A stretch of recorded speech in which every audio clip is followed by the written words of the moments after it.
En ce temps-là, Jésus déclarait aux foules, « À qui vais-je comparer cette génération ?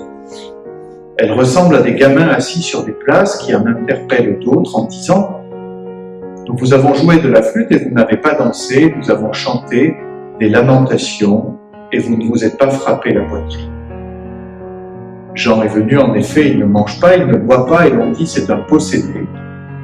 Le Fils de l'homme est venu, il mange et il boit, et l'on dit voilà un glouton et un ivrogne, un ami des publicains et des pécheurs. Alors, au fur et à mesure que nous avançons dans notre période de l'Avent, nous préparons notre cœur pour mieux recevoir Jésus.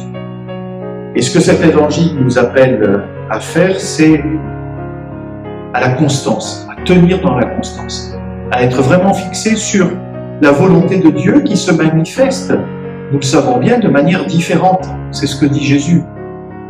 Jean-Baptiste est venu, il prépare la venue du Seigneur, l'accueil du Messie. Il le fait dans l'ascèse. Il y a un temps pour se priver des biens matériels, pour tourner notre cœur davantage vers le Seigneur.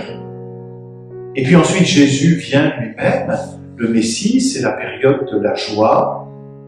Eh bien, cette joie, elle nous est proposée à vivre à nous aussi.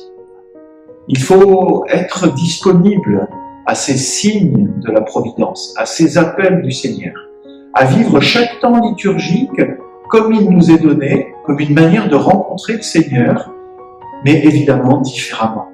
L'Avent est le temps de la veille, l'Avent est le temps de la préparation, l'Avent est le moment où nous rassemblons nos forces spirituelles en nous détachant de nos habitudes, en nous détachant des biens matériels peut-être un peu trop faciles, pour creuser en nous, comme Jean-Baptiste lui-même invitait le peuple juif.